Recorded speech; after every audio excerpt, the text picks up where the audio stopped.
Hey everyone, it's Peter Kerr from Daydream Nation, and I've got Reed Little from the Contrarians back to the channel. How are you, Reed? I'm doing great, Peter. Thank you for the invite. How are things down there? Going well, going well. So today we are going to talk about Ritchie Blackmore and more specifically Rainbow and the album Straight Between the Eyes. So we haven't really done an in-depth album discussion, and the premise of this show is this the best Rainbow album since the Dio era?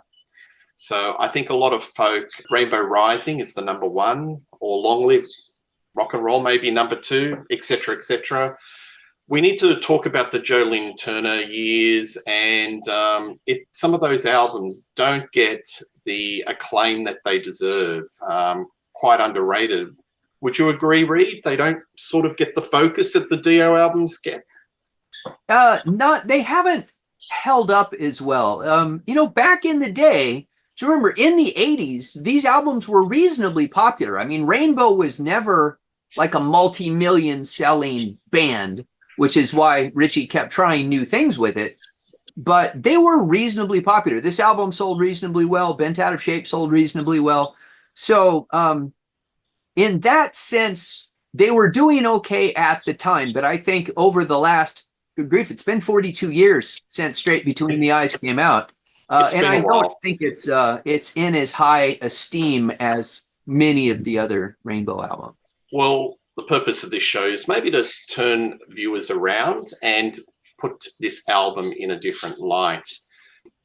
Okay, so this album came out in 1982.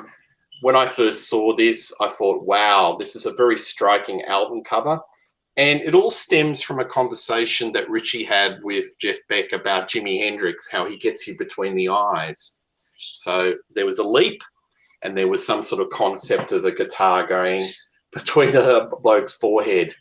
It's a bit of a divisive album cover, Reed, but I like this album cover a lot.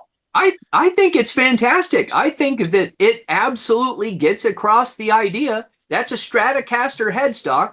You know, Ritchie Blackmore played Stratocasters, and it's coming out right. I mean, what else do you want? Yeah, that's kind of lame. I'm not into the back cover, but the front cover I think is spectacular. I don't know why people don't like it. Yep. And the band themselves were very much spruced up. You know, they weren't a bad-looking band, image-wise, comparative to maybe the 70s. So they were very much in line with the MTV era. I mean, you've got a couple of old stalwarts like Ritchie, he's got the wig there, and Roger. But, Bobby Rondelli, you've got the lovely Jolene Turner, and David Rosenthal, I noticed in the band. Right. Yes. That is true. So image-wise, a bit of a sprucing up and very much in the MTV age. Now, Reed, when I first heard this album, I didn't like it at all. I thought it was a little bit bland because I was sort of used to the diet of Ritchie Blackmore's Rising, Long Live Rock and Roll, even Down to Earth. I love that neo-classical Ritchie, the heavy metal. This was a different sounding album. It was very much American-orientated rock sort of sphere. But over time, I've grown to like it a hell of a lot. What about you? Did you like this album straight off the bat? No, not exactly. Now, I want to say, as I've said many times, where I grew up, there was no rock radio. So the way I discovered bands was through their music videos. And I distinctly remember one night there was a show on this cable network called the USA Network. They had a show called Night Flight that ran 6 hours of music videos every Friday and Saturday night. And one night, for some reason, they had Jolene Turner on there, and they were interviewing him, and he was talking about what a pain it was to make music videos, and they were playing Rainbow music videos, and they played the video for Stone Cold. And I really was not impressed. But that was not too long before Street of Dreams hit. And I loved that song and really got into Bent Out of Shape. And then after that, I went back to Straight Between the Eyes and I was into it. Why don't we talk about the tracks? Now, just an overall observation. In 1982, there were a couple of guitar heroes that were ruling the roost in America and the world, especially in the hard rock stakes. And Ritchie may have had a couple of steps back from consciousness. Eddie Van Halen was right up there. And there are a lot of gunslingers that were coming out of the LA scene. So we're talking about 1982. What other bands were big around that time? Journey, Neil Yeah, but Schon. Neil Neil has been Schon. around since the 70s. I know, but I'm just saying in popularity. It's really Randy Rhoads, Eddie Van Halen, and then even in 1982, now you did have the first throes of the new metal bands, Dio coming out, Rat, Out of the Cellar. Yeah, maybe that came out in '83, but there were a lot of, especially out of LA, a lot of new talent, very much in the Eddie Van Halen school at that time. Yeah. I agree. So there was a lot of competition. The observation that comes out of this album is that Ritchie's playing is quite aggressive. He's really got a lot more flair. I'm not a big fan of Difficult to Cure. I found that very lackluster. And when you consider the genesis of that album was basically a lot of the songs were written with Graham Bonnet in mind. For whatever reason, that fell through and he left the band. Joe Lynn Turner comes in. And I just think you find when material is laid down for a singer and then another singer comes in, it doesn't quite seem to work out. And to me, that album sounds very ad hoc and piecemeal. This album sounds more like a band. It sounds like there's more synergy. And Ritchie's playing is it's got a lot of flair and aggression. Would you agree with that? I do. Now, I want to address one thing. It was always going to come up, but we can throw it in here, which is this idea of Rainbow sounding like Foreigner. Whenever, and I mean 100% of the time, when people talk about Joe Lynn Turner kind of disparagingly, they're like, oh, he made Rainbow sound like Foreigner. I'm like, people, Rainbow never sounded like Foreigner. Listen to this album. There are more guitar notes on this album than the entire Foreigner catalog put together. It's crazy how un-Foreigner-like it is. Now, it's more melodic. It's more AOR. It's left, in some cases, the songs are less riff-oriented, but it is not like, neo yacht rock. I mean, it's hard rock. So that's always bugged me. But once that gets into people's heads, it sounds like Foreigner. I'm like, no, it doesn't. If you listen to the isolated Ritchie Blackmore guitar lines on this album, they're very busy. There's a lot of aggression, a lot more guitar than a Foreigner album. I absolutely 100% agree with you. So there's been a narrative from a lot of those big magazines of the 80s, like Rolling Stone, etc., that said, it's just an easy lump in with the other bands like your Journeys, the REOs, Speedwagons. But I think this is distinctly Rainbow and Ritchie Blackmore because there's these neoclassical flourishes. Now, let's start off with Death Alley Driver.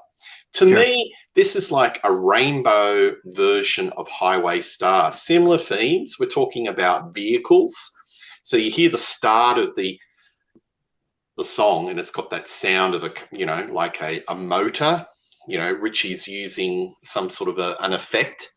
And all the way through the song, it's got that real chugger drive. It gallops along.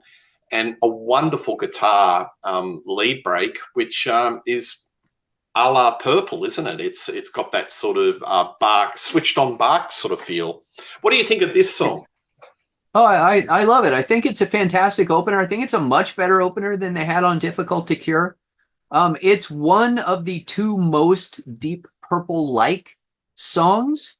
Now, I did notice that every song on the album has a writing credit for Ritchie and Joe Lynn. And then there's one that is co-written or has a writing credit for David Rosenthal and one that has Bobby Rondinelli. But it definitely, I think, is purposely there to remind you of Highway Star. But it's good. It's up-tempo. This is during Ritchie's period where he did not always play guitar riffs and kind of like what you said, we'll bring this up in other songs, but he is a lot of times letting the bass and keyboard handle the riffing part of it, and he's playing solos behind the vocal. So there are some songs where he doesn't stop playing solos for nearly the entire song. It's just insane. But yeah, I love this one. Joe Lynn, and I'm just going to say it now so I don't have to repeat it every time. Joe Lynn Turner sounds awesome on this album. His voice, and that's the benefit of getting to write your own material, right? Every song is written right in his range. It's about lyrics that he wants to sing, and he sounds great on it. And Ritchie really does turn in some absolutely blazing solos. And Death Alley Driver's got a really good one. Oh, and there's a good keyboard solo from David Rosenthal, so they've lost Don Airy. David Rosenthal is in. So on the first track, they give him a featured solo. And then they even have a unison solo where the guitar and keyboard play at the same time. So it's got, for a hard rock lover, that song's got everything you could want. I rate David Rosenthal right up in the Rainbow Keyboardist. I think he's up there with Tony Carey. I wasn't a huge fan of Don Airy because I thought he was way too busy. I think David knows what he needs to do within the context of the band by not overplaying, and he's just great on this song. I reckon on the basis of what Joe Lynn Turner has written subsequent, this was like a Ritchie in the era of Joe Lynn saying, why don't we do a Highway Star? Let's hark back. Right. Let's go back. Look, it's a bit of a looking back song. Let's go back to Machine Head and just start off the album with a pow. And boy, does it start off with a pow. Another thing that I noticed on this album that I hadn't noticed before is that Roger Glover's bass playing is really in the pocket. He doesn't get spoken about, but his playing is right in the pocket with Bobby Rondinelli. It's nice. I think this is a really good song. It had a very cheesy video. I think brought in video games and, right. Ritchie was sort of, sending up himself a little bit. But Stone Cold. So this is another one that I want to start off saying Stone Cold is not a ballad. It's not a power ballad. People always talk about that. Oh, it's a power ballad. It is not. It's simply a mid-tempo rock song. Listen to the drum beat, if nothing else. It is not set up in a ballad way. Now, it's got it's not even a slow tempo. It's a slightly slower tempo, but it's still a mid-tempo rock track. And I don't like that it's not as energetic as some of the other tracks on the album, but I have come to really like this song. My only knock against it is that it's structurally and sonically, and even its placement on the album, it's very similar to Street of Dreams from Bent Out of Shape. And that was the song I fell in love with first. So this song comes out second, but that's not really a criticism. That's just an observation. I think this is probably the best song on the album. I really think this is a very, very good song. What I like in the verse is there's control and restraint. And because there's restraint in the playing and it's all very subtle, it makes the build-up when it goes into the chorus all the more powerful. And the organ is way up in the mix. It's not the guitar crunch that gives it its energy and the climaxes in this song. It's actually the organ. So I think this is structurally a very interesting song. I can understand why it had that cut through in American radio. It should have been even bigger because everyone says it was a hit. But when you look at the chart placings, Reed, it only got to like the mid-30s. Right. So I think, maybe this is the song where they associated with Foreigner. It's a little bit maybe Foreigner adjacent, but, it's got its own individual rainbow sound. And, for me, I like the restraint and the subtlety before it hits the peaks during the course of this song. Right. And this is one of the songs where the keyboard is the rhythm part. Like I say, it's very high in the mix. And Ritchie's noodling solos behind the vocal for most of the song. I think Roger Glover, like you say, he's very in the pocket, but he's very much playing the same style of bass that he played in Deep Purple, what he used to call the teenage eighth notes. And I was too lazy to go downstairs and get my actual CD. So I was just looking in Wikipedia, and there's no producer listed on the Wikipedia page. And they have an engineer and a mixer, but no producer. And I thought Roger Glover produced this. And if so, he's got no ego, because the bass is so far down in the mix. Now you can hear it, but he is definitely not featuring himself or leaving a lot of extra space to fill up with the bass. So I think that's really interesting. It is. I think that's the flaw of the album. It needs a producer like a Martin Birch. To me, it's a little bit underproduced, and it's not crystal clear. It's not sparkly. It needs Martin Birch on a Mob Rules type of production where there's just great definition between the drums, the bass, and all the rest of the instruments. So, yeah, I think you've hit it on the nail. I think that Roger Glover's mixing or engineering undersells the sound of the album. That was the thing that really didn't convince me when I first listened to this. I thought it was a little bit flat and bland, and that may be the sonics of the album. It's only over time that the actual songs, the arrangements, the playing has won me over.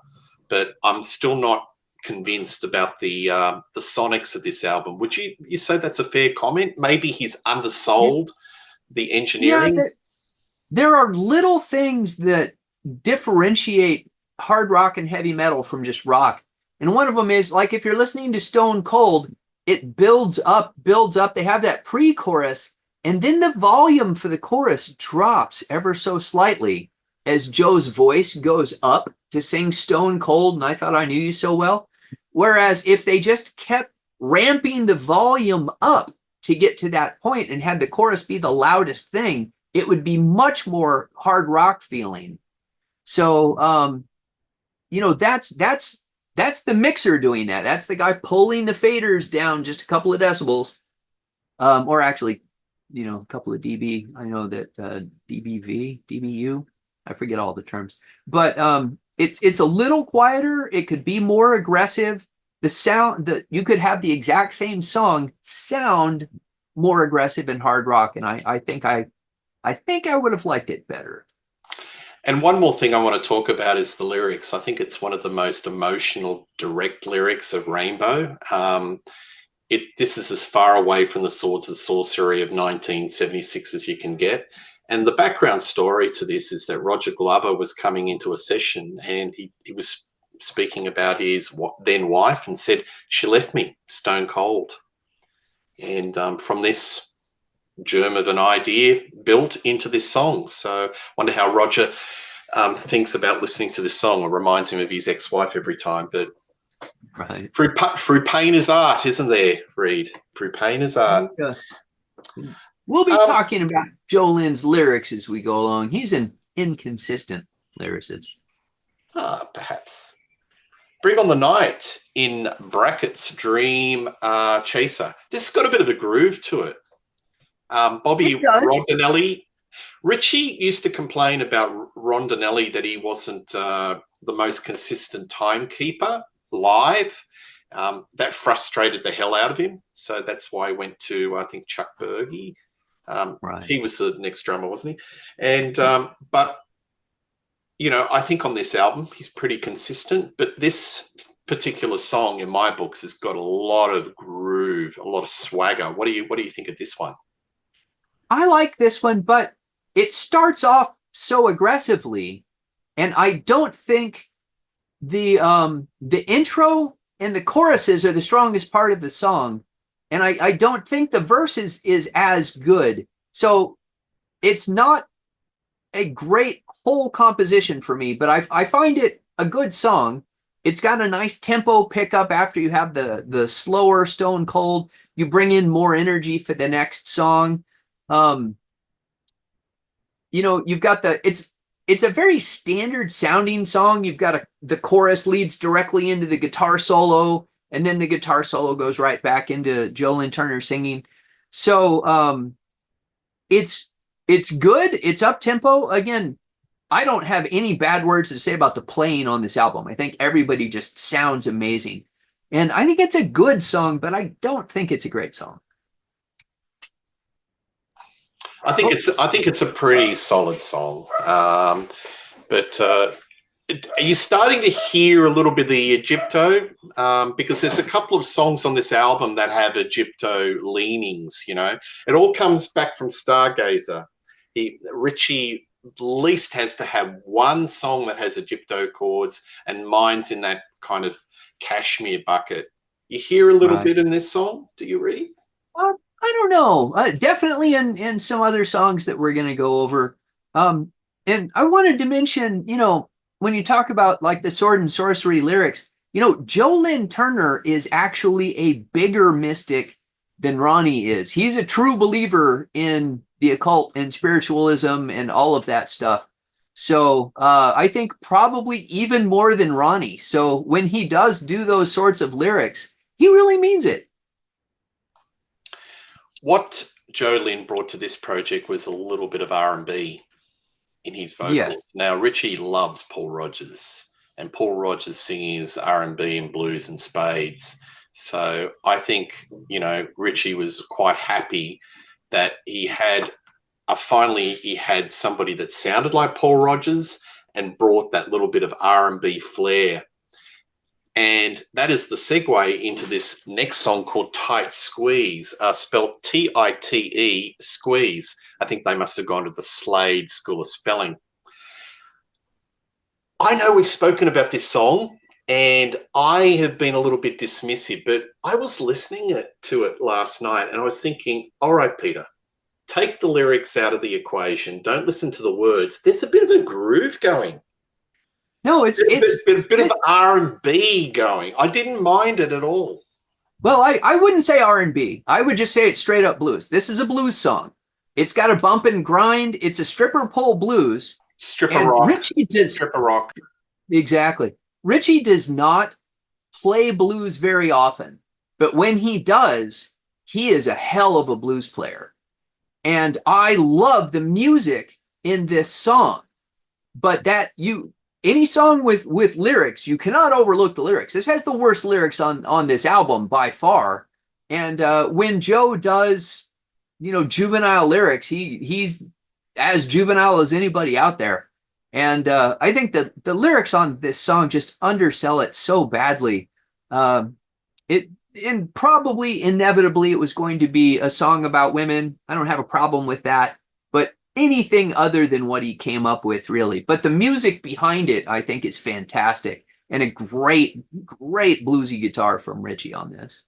I'm usually quite unforgiving about lyrics, but maybe I was just in a moment of weakness last night, and I sort of forgave it. I was just focusing, zeroing in on the music and the arrangements, and had a lot of groove, a little bit of bump and grind. And yeah, so my opinion of this song has lifted.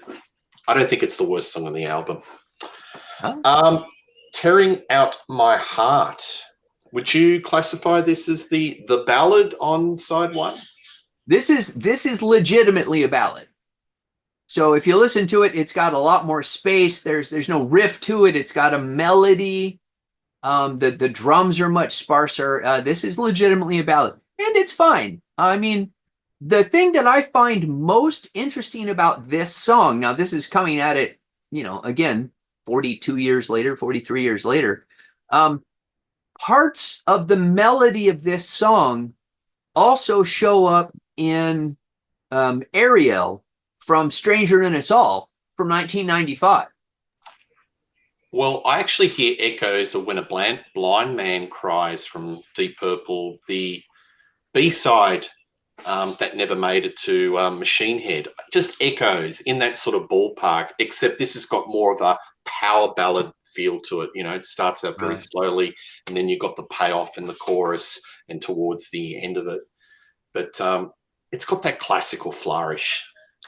Ritchie, when he does a ballad, always brings in these little chordal progressions that remind me of classical music.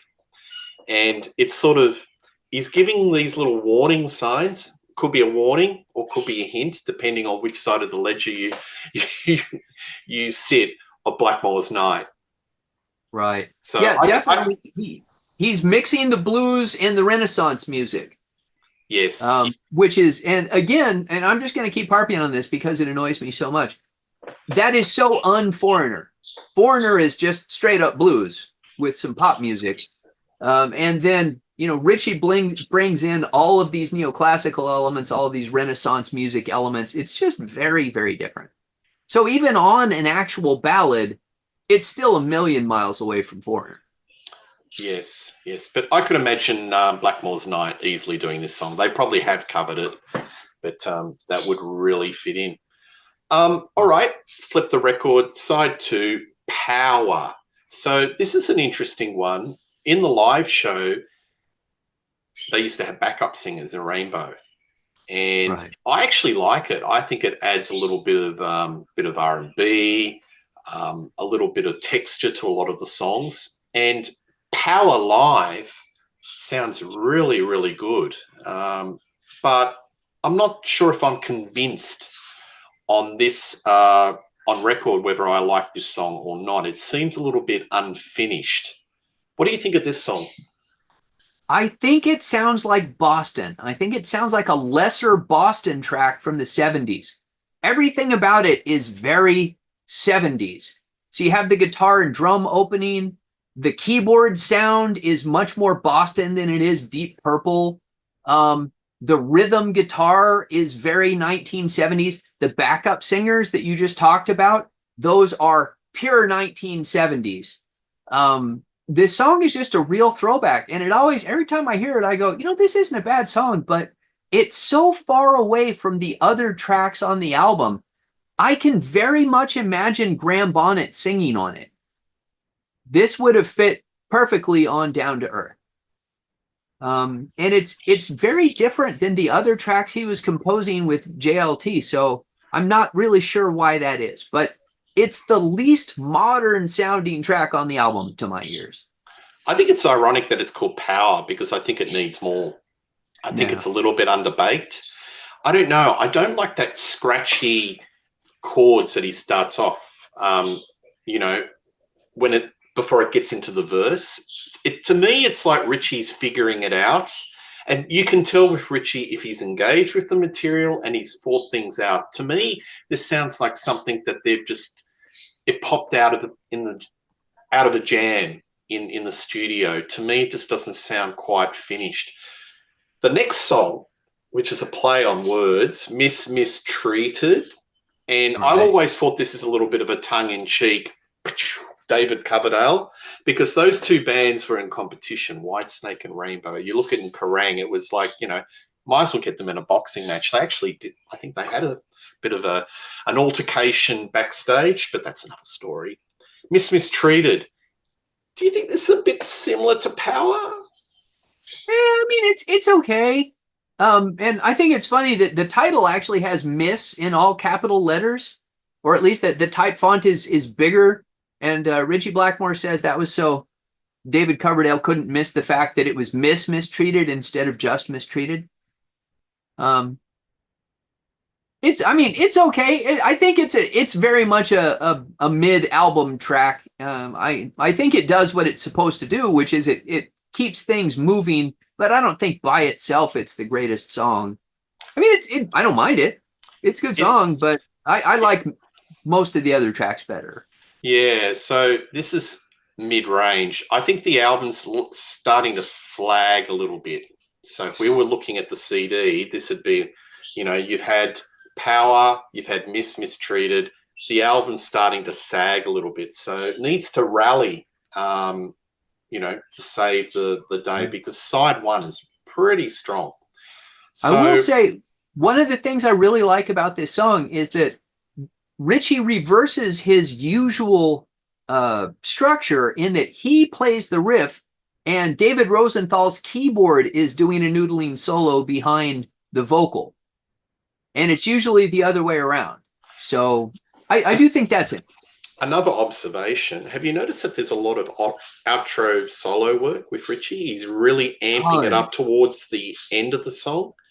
So Yes. I think Ritchie was changing his mindset in the 80s that I will save my solos towards the end. This is a pop song. I want to get played on radio. I don't want it to be too cluttered and put my solo in the middle and possibly jeopardize it getting played. Put Right. it towards And the also, end. this song is David Rosenthal's only writing credit, so that may be why he's got so much more feature time on the track. Yeah. Yep. Do you like Rosenthal's playing on this album? I'm sorry, do I? Oh, yes, I do. Absolutely. I How don't do know you? that I like him better than Don Airey, but I think he's a much more Tony Carey-esque player than Don Airey was. Yeah, yeah. Maybe that's where it comes. Why I like him so much. Rock Fever. This is another Blackmore Turner. I don't mind this song. Yeah, it's okay. The funny thing about this song is I can never see Rock Fever without thinking about the Scorpions song Steam Rock Fever, which is a good song, but those poor guys who with a limited command of English, Steam Rock Fever is just a dumb phrase. And I know that has nothing to do with Rainbow, but I can't look at Rock Fever without thinking about, about that. Yeah, this is made for the stage, isn't it? This is made for call and response with the audience. It's a bit of a crowd pleaser. So it's not fantastic, top notch Rainbow, but I think it's a bit of a bounce back from Power and Mistreated sonically at least. It has more energy. So you pick up the energy like you were talking about them needing. But what I find really weird about it is this song feels to me like it was designed to be the final track on the album. And instead, we go in a completely different direction for the final track. But I like albums that end on those really energetic tracks because that leaves you feeling energetic as you depart. And then you're ready to go back to the start of the album and go through the whole thing. So start and end with high energy. And instead, we go in a completely different direction. Eyes of Fire. So this is Ritchie mining the Stargazer pool. I like it. I like it a lot. It's a continuation. It's those themes that Ritchie explores on every, whether it's Eyes of the World, whether it's Gates of Babylon. If you were going into Deep Purple, it'd be Perfect Strangers. Strange Days. It's all there. Ritchie. We could do a whole compilation, a whole show on Ritchie and Kashmir and those Egypto chords. Yeah, I love this song. I think it's a great song. I think it's in the wrong place. It's the last track on the album. I would have reversed Eyes of Fire and Rock Fever in the track order. And I don't know why they used it as the last track. And it is very, very different than anything else on the album, but that can also be a strength. This is an album that has some diversity. You've got some blues, you've got ballads, you've got mid-tempo, you've got up-tempo, you've even got an epic mystical track. So this album has a lot of stylistic diversity on that. I think that's a real strength of it.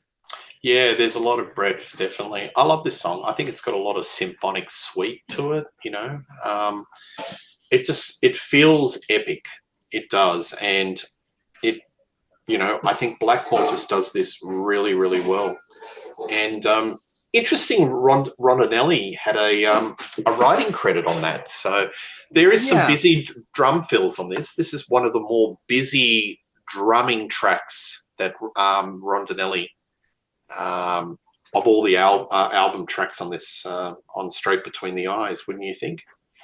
It definitely is. And I wonder if it was like maybe Bobby saying, hey, I want to do something more like the old days.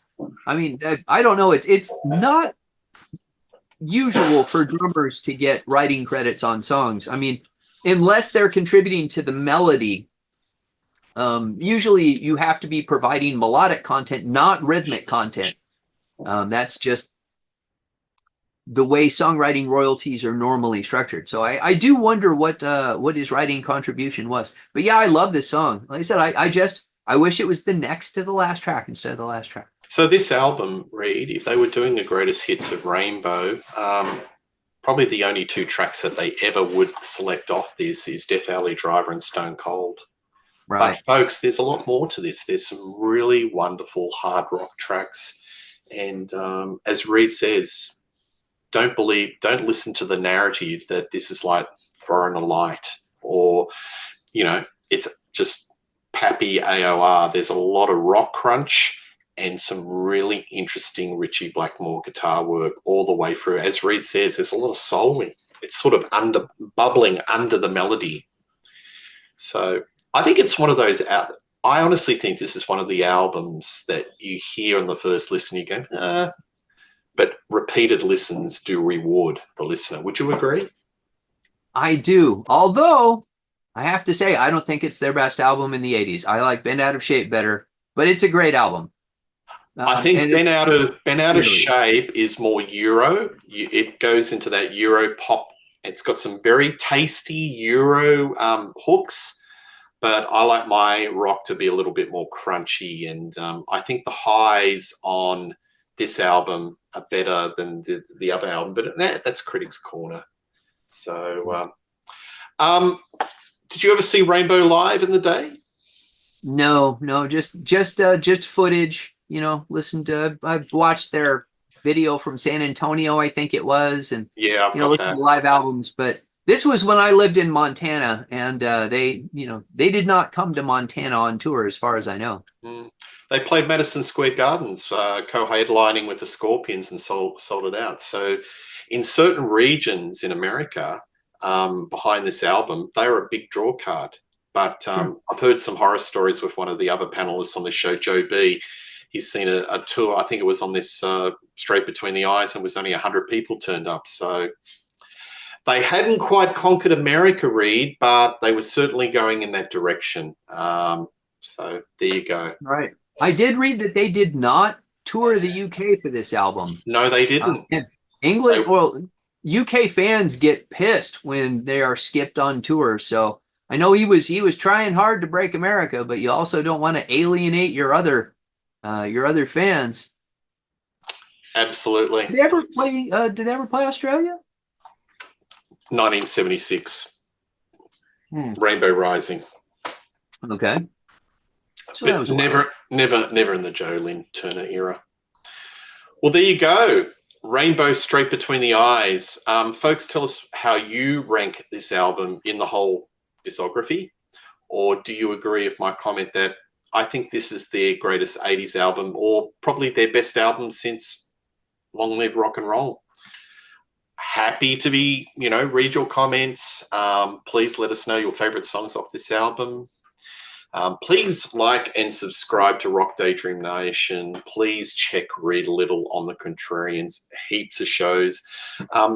Next show, Reed, I think we're doing Motorhead with the Parish of Rock. So check. That'll be a good one. That's going to be a cracker. We're going to do a bit of an album battle. So that'll be coming out in maybe 3 to 4 weeks.